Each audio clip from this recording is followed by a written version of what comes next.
All right, way before Harvey was even forming, Texas Land Commissioner George Bush was calling for funding to build a massive coastal barrier system to at least mitigate the damage. The Texas Land Commissioner joins me right now, George P. Bush. Commissioner, very good to have you. How's it going, Neil? Very well. How's it going there for you?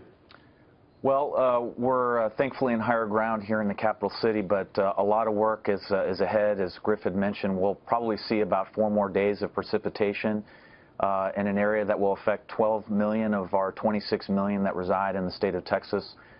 300,000 people are without power, and right now we're in the process of assessing last night's damage. As you've seen with some of these images on the coast in Rockport, Port Aransas, even Corpus Christi, we've got a lot of work ahead of us, and so we're on standby to be of assistance. It's interesting to say that those without power has gone up substantially from the earlier numbers we had, Commissioner, so 300,000 at this point. Your father comes to mind and how well he handled so many hurricanes in Florida. I can remember them quite vividly, but it was always a matter of communication.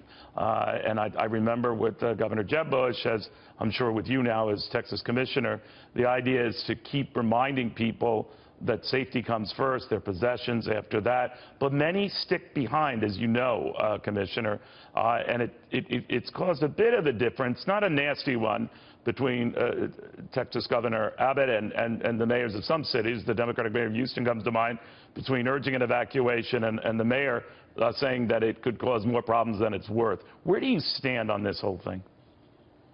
Well, I think if my dad were here, he would say that after helping Florida recover after 8 storms in 8 years and 4 storms in 1 hurricane season, that it's all about intergovernmental relationships, partnerships with nonprofits and the private sector.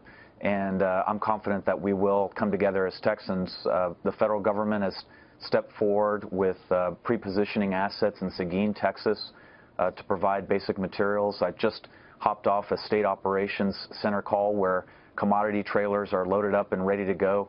As I mentioned, first responders now are assessing damage and dealing with the priority right now, and that's rescuing folks that have their lives threatened and then on the coast. And then thereafter, as you mentioned, with upwards of 30 inches in some areas. Griff was just just southwest of Houston in Fort Bend County. Cities like Rosenberg, just off of the Brazos River, could see historic flooding. So we've got a long way to go, but it's the final tale will be told that Texans will come together at all levels of government representation to take care of our people. You know, Commissioner, I remember from your dad and others in dealing with such calamities that the real problems, the real danger comes after the immediate hurricane making landfall.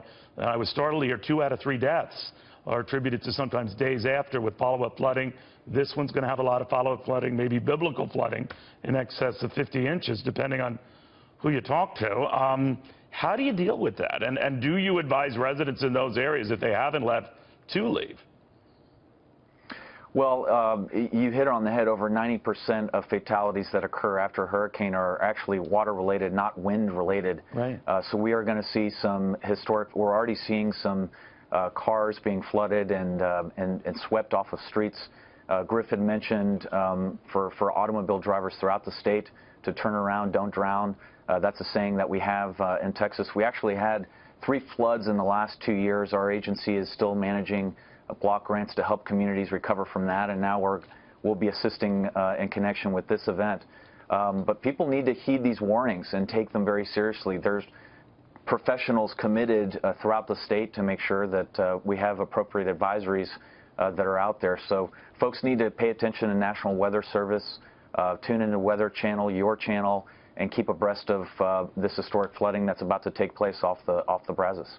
All right, Commissioner, you got a crazy and busy schedule. We appreciate you taking the time, sir. Thank you.